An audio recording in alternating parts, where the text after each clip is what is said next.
Hi, and welcome to the channel where we are storytelling and roleplaying in Crusader Kings 3.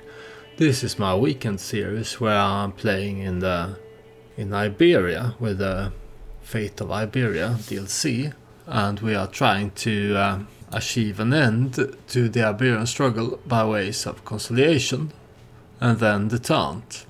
That's our end goal anyway, and we are going about achieving our end goal while role-playing and storytelling. So role-playing means that I'm not gonna... There are some... you can do all kinds of stuff here to achieve conciliation.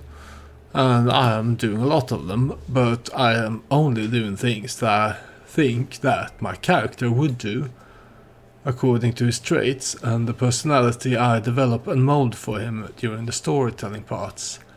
He's striving towards conciliation because he's the person that he is.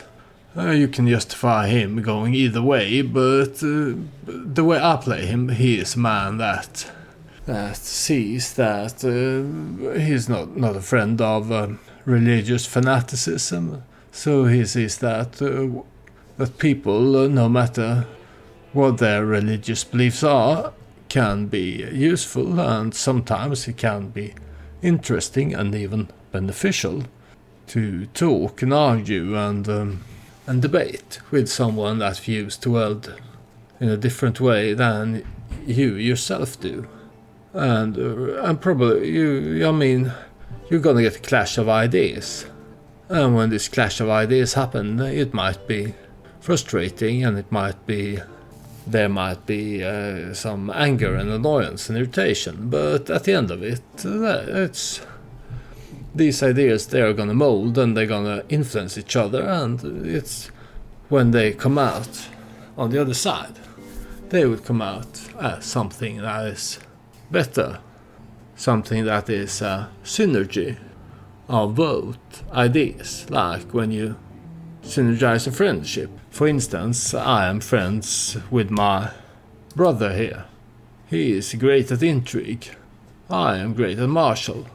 And we have synergized our friendship. We have different personalities, but we have synergized our friendship, and we are both better for it. I am better at intrigue because I've learned from my brother, who has different skills and sees the world differently than I do. And he has learned from me, and it's the same for him, so that is good.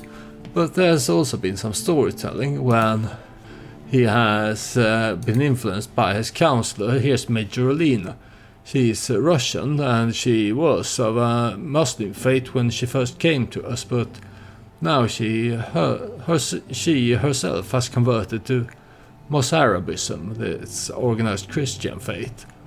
And she has been an important part for us. She's a great steward, she's a good major, a good vassal. And she has helped our Duke Geofré here to see that when people come from all over the world with different experiences and they kind of blend together, he and everyone can benefit from this. Another example of this is this Norse, also through Viking character here, Tord Stelki. I think it was in our first episode when he was brought to us, and some people wanted me to execute him because he was a Norse raider, but I saw that he was a great man that could be of use for us, and he's been really a great marshal. He's a great knight, he's a great commander. And also now his son, he has converted to our faith, but he's keeping his Norse culture in his heart. And he's also a great fighter, and he is my chancellor. Duke Geofré, he has so many examples in his court that all tell him the same thing, that when people come from all over the place, like from Scandinavia and from Russia and from the Arab Muslim people down here, and he's also got Khazar Jews, and all kinds of people are flocking to Barcelona. And what this has taught him is that there might be some problems, but at the end, the benefits from from molding and mixing is better. And for me as a player as well, this rings true. I mean, I grew up in a kennel where my father, he bred dogs of a particular race, and there was one thing this experience taught me, is that it's really not good to keep breeding without introducing influence from other parts of the world.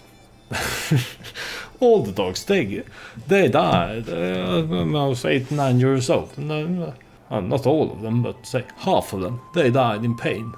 So my father, he had to go and bring in some dogs from other parts of the world, and it was all much better. So that's today's eugenics lesson done with.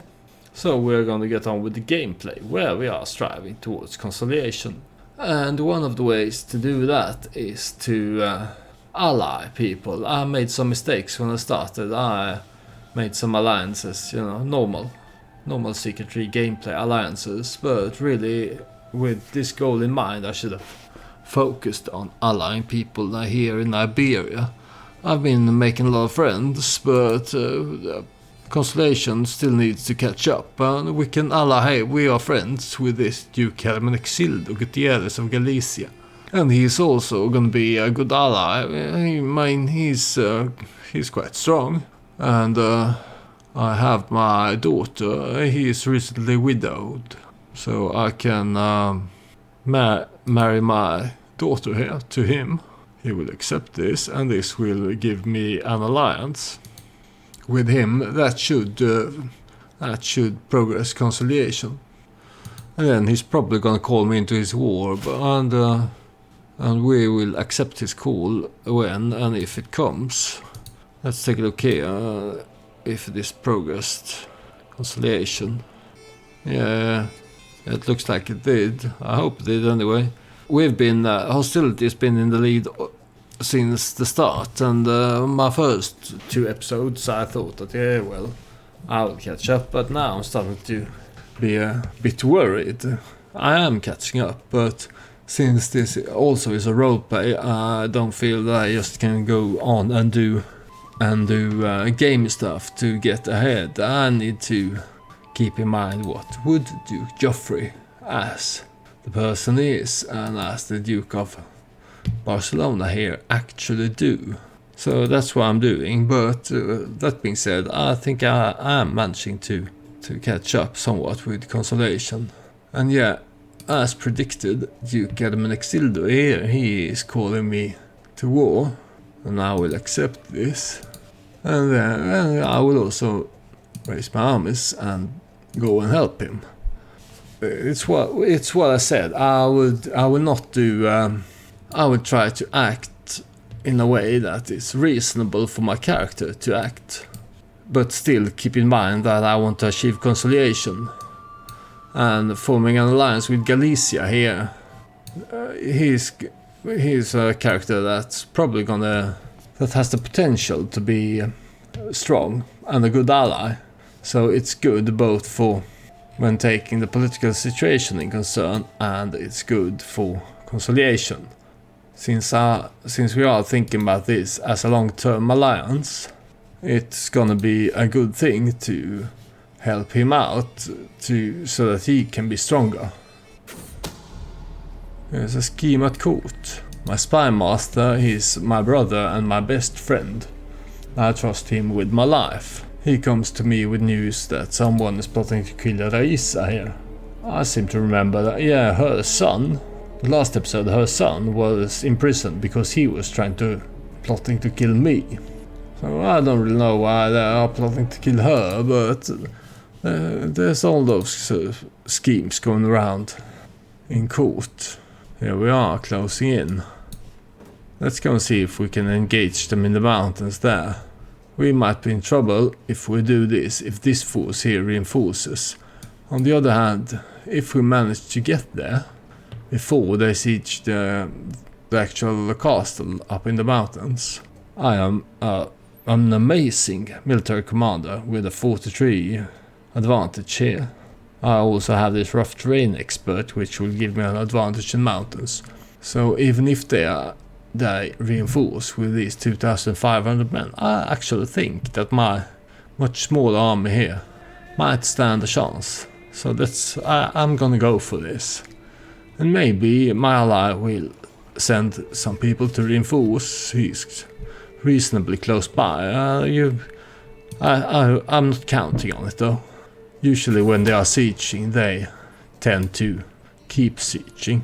But here we have more news from my spy master. It's regarding deviancy. While performing his duties as my spy master, Count Moran has uncovered a secret held by Major Konone of Ostia. It's this man. The ways in which he seeks pleasure is revolting for any decent man to even think of. And yet he is not merely willing, but eager. It feels so unnatural and sickening. No, it is unnatural and sickening, an offense against God.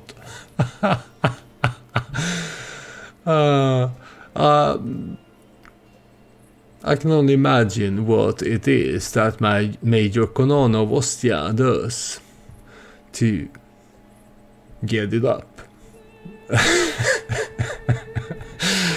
I really like that this leaves so much to the imagination, doesn't it?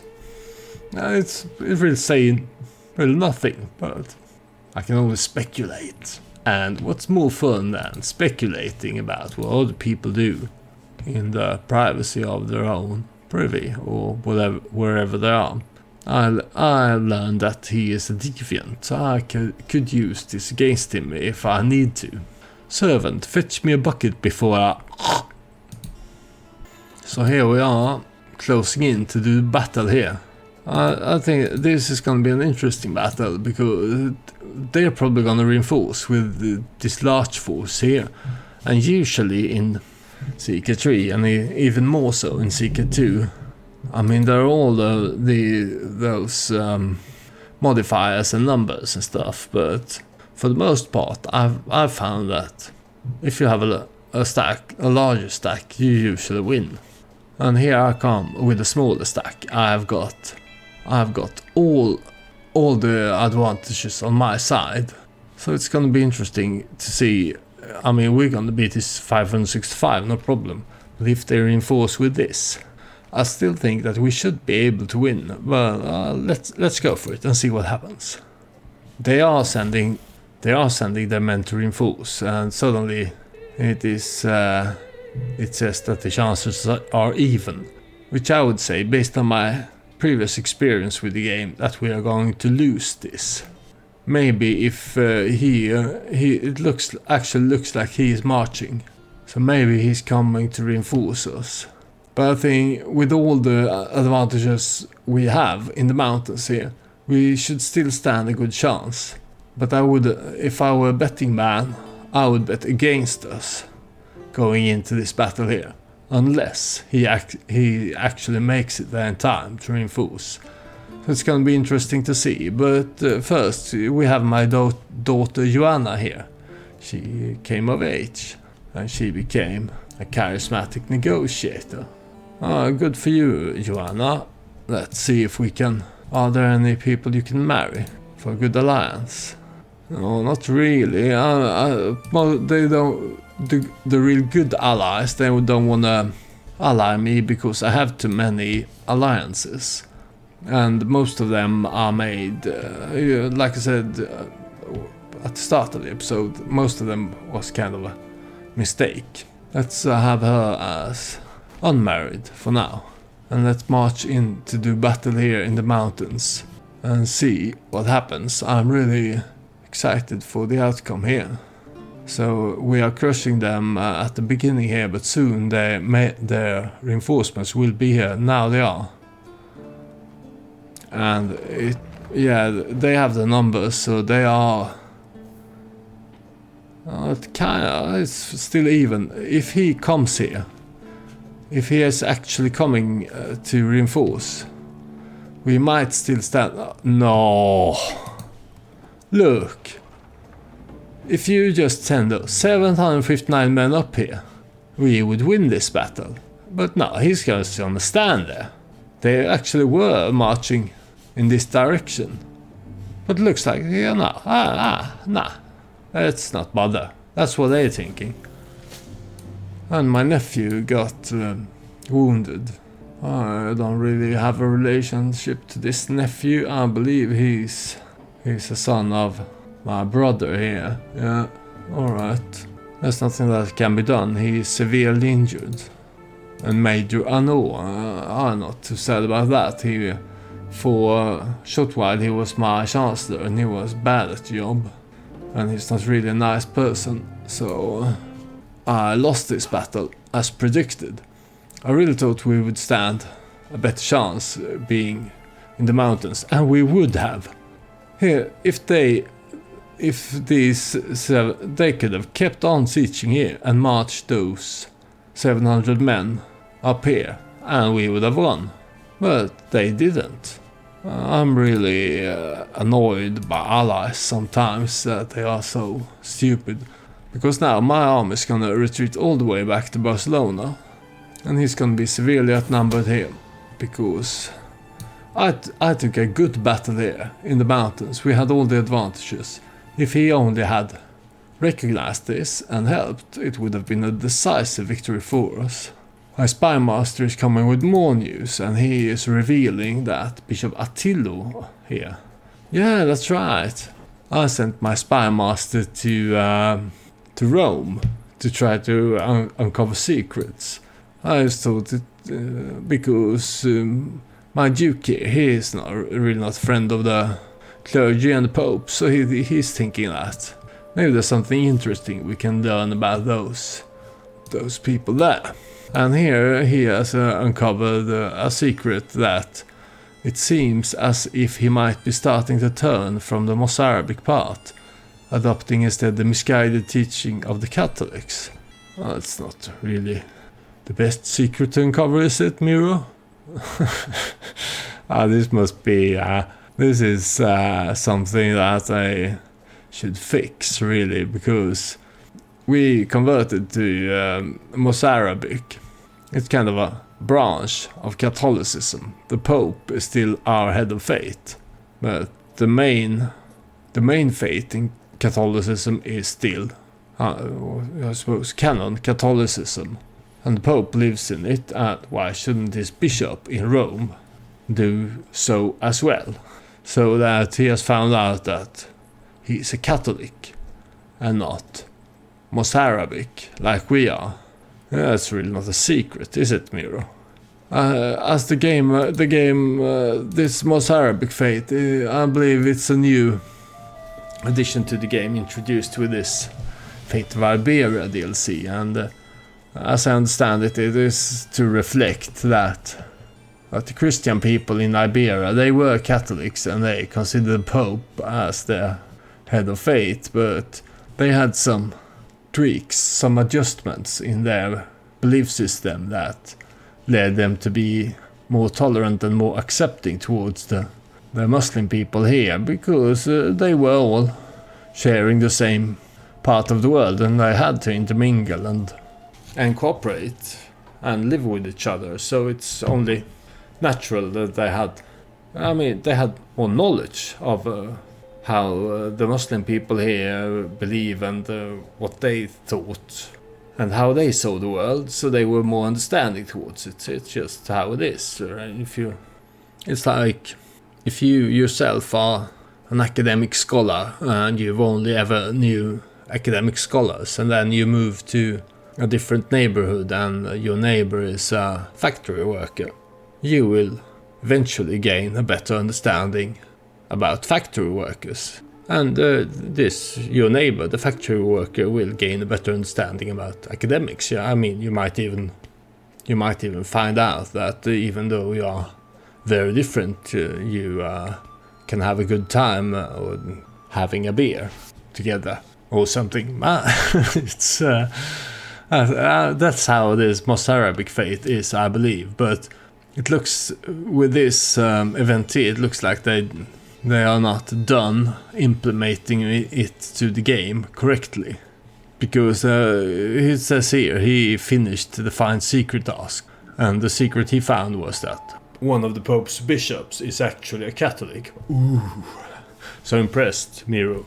And you're telling me that you have 27 intrigue. Oh, okay, fine. Anyway, let's get back to the game here. Oh, hey, I'm befriending Queen Dur. We are dancing in Pamplona. I would love to dance in Pamplona. I actually did that once. 20 years ago or something. Oh, more like 15 years ago. But anyway, nice city. And it looks like we didn't manage to befriend her. She still likes us a lot, but we didn't get friends. I need to find someone else to befriend then, because this is one of the befriending other rulers progresses conciliation.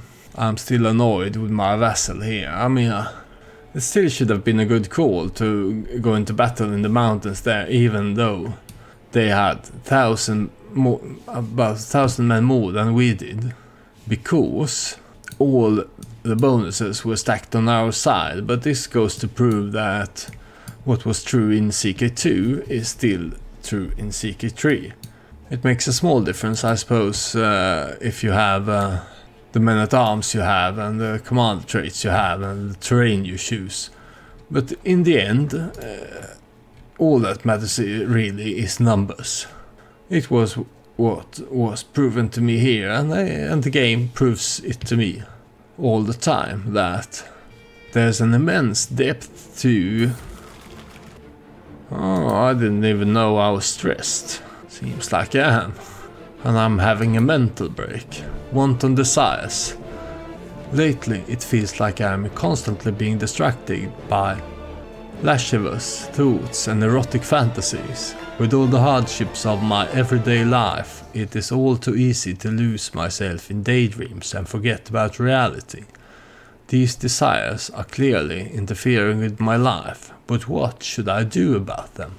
So I could go to the brothel, or I must sequester myself to avoid temptation, which means I will be reclusive and lose my friend.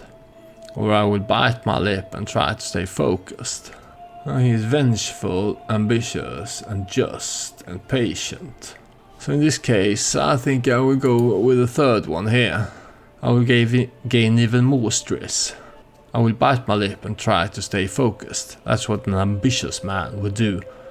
If he had been inclined towards... if he had been a lustful man, a trip to the brothel would have been appealing. If he had been like a shy man, being reclusive would have been appealing, but he's neither of those, so I will bite my lip and try to stay focused. I didn't even know that I had so much stress. And I'm also losing money here, quickly. I actually don't know what happened. I thought I was in a good position when I started this playthrough here. When I started this episode. When last I left off, I thought I was in a good position. And I've just been playing and talking, so I didn't even know that I was in the red numbers here. So there's really not much, because usually when you're stressed you should call a hunt or something. I don't think I have any prisoners either that I can ransom. No. I took my brother back from the Pope's court. Gelseranda has been harboring a secret affection for Milo for some time. However, when she finally confessed her feelings, Milo responded harshly. This is my daughter, and she had a crush on her cousin here. I could let her keep the trait vengeful, or... let's do this. I'm too stressed to deal with the love problems of children. This has seemed to happen a lot in this series. I go to war for an ally, and this ally is really bad at doing what he needs to do. Looks like now, come on, are you gonna come and help me this time? Because they are sieging your castle up there in the mountains. Look, this is an excellent opportunity for us. So will you help me if I do this? You really should. Because if he sends this force, and he can even leave this small siege army here, and send the rest to reinforce, then we will beat them soundly. So he really should do this. Come on, please, send your army, please. He's gonna send his troops to reinforce. You're just not gonna move, are you?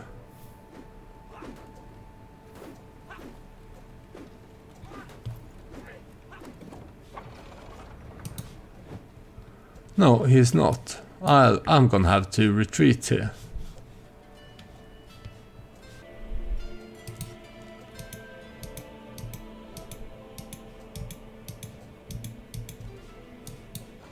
We could have won this war, you know? Duke Hermenexildo. We could have crushed them. But you are just refusing to help me in this. So I think I'm gonna stand my army down. He's not deserving of my help. A scandalous priest, and our brother died, which gave me even more stress. I'm so close to a complete mental breakdown here. So I can't take any more stress in this event here. Yeah, my ally lost this war, and it serves him right, really. Because we could have won it. We would have won it if he had only reinforced me. I gave him 2 chances. Well, we had the best possible odds. We had the defensive advantage for mountains. We had better commanders. We had better men at arms. And they had the numbers as long as it was only my army attacking. But his army was so close by. So if they had only bothered to marching their men up here, we would have won. They didn't even have to march their whole army up here. He had 2,500 men sieging here, and he had 700 men standing here in reserve. If he had only marched those 700 men up here and helped me, we would have won. But he didn't want to do it, so... And now he's dead. Serves him right. And here's my daughter now. She is there now. She married him. Does this mean that we are no longer allies?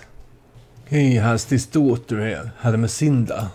He will not marry her to my son, and mostly because I have too many existing alliances. It was what I spoke about before, that I made some alliances by mistake. Well, now I only have 2, so I should be able to have 1 more, I think. And now I don't have any money either, which means that there's really not much I can do to progress conciliation and get rid of my stress.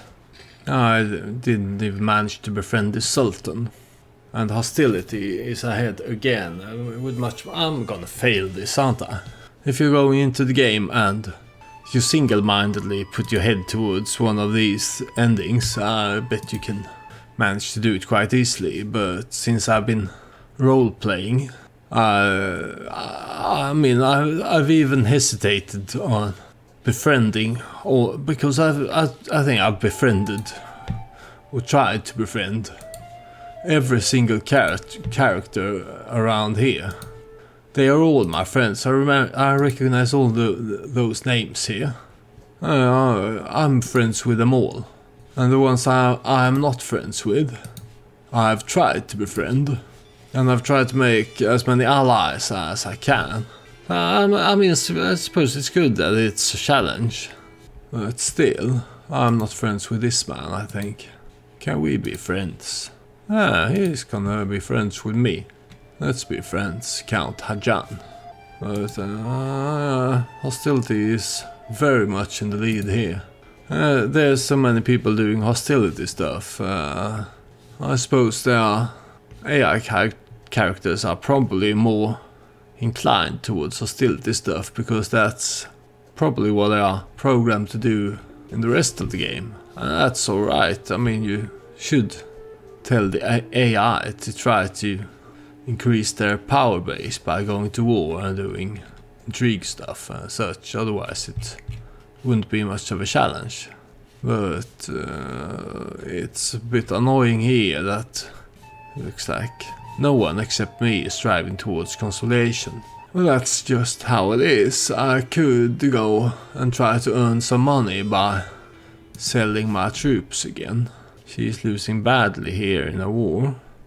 Oh, this is the war. I think I've been involved in this war before, haven't I? Yeah, let's see if we can rent our army out to this man. He is almost lost, but maybe if we are quick, we can actually saving. It's 99% war score, so this is probably wasted. Yeah, it's 100% war score now, and we won't get paid because we haven't done any war contribution. So let's just stand down. That was a waste. Befriend. Bridging gaps. Yeah, it's this Count Hajan of Mallorca. I have been searching and searching, but Count Hajan and I seem to have absolutely nothing in common. Without any common ground, how do I even begin to build a friendship? I really can't get any more stress now. So I will have to lose progress on my befriend scheme. Because he's already almost overwhelmed by stress, this man.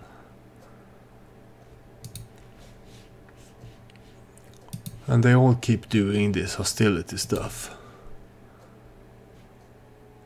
Empty council position. Oh, my Stuart.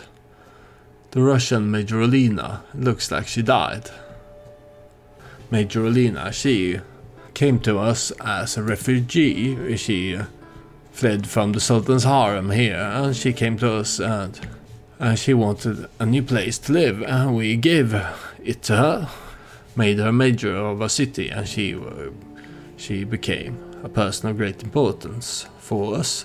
But now we need a new steward, and it looks like, yeah, as usual, the best character for everything is my Norseman here.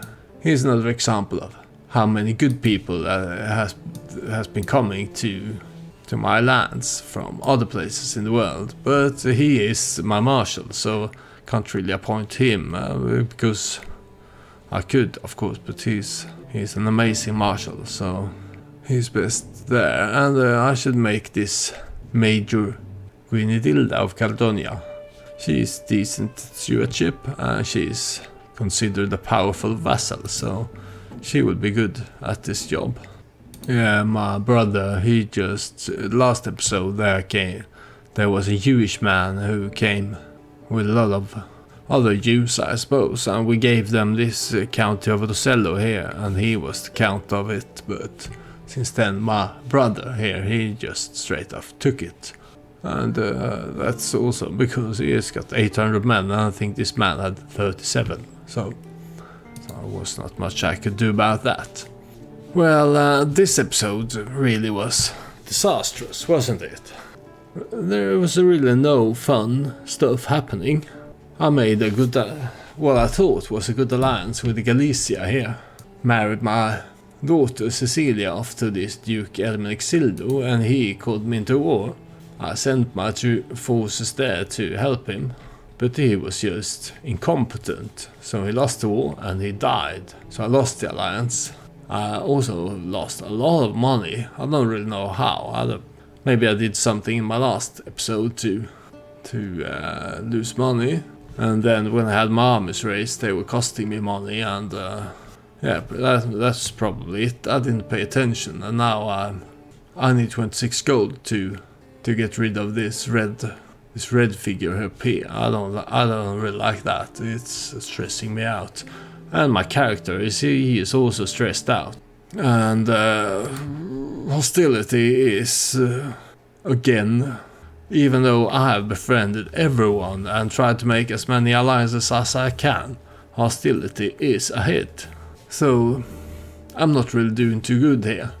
I mean, Barcelona is still, I'm independent Duke of Barcelona and I have a strong foothold here, so that's good.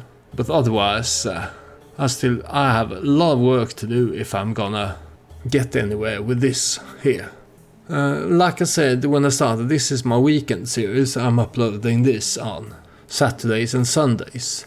On weekdays, that is Monday to Fridays, I upload my House Corp playthrough it's also a role-playing and storytelling series where we are playing as the Norse Arthur to House Kolp. We are kings of Sweden, and I think there we are currently in the 3rd generation of rulers, and we're doing quite well. And that storytelling is much more developed because we've played longer, many more episodes there, and also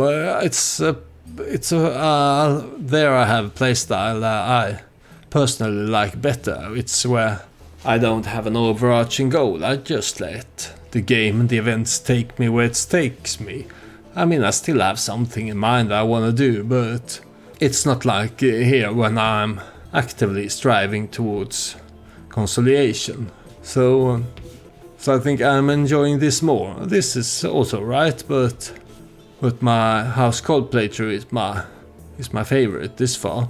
What I want to say with that is that if you enjoy this kind of stuff, role-playing, storytelling, there should be something on my channel to watch every day, as long as I find it entertaining and funny to keep on doing it. And one of the things that makes me enjoy it is to see that there are actually some people watching. There's been a lot of times when I thought that I'm just not gonna bother, I'm just gonna play for myself.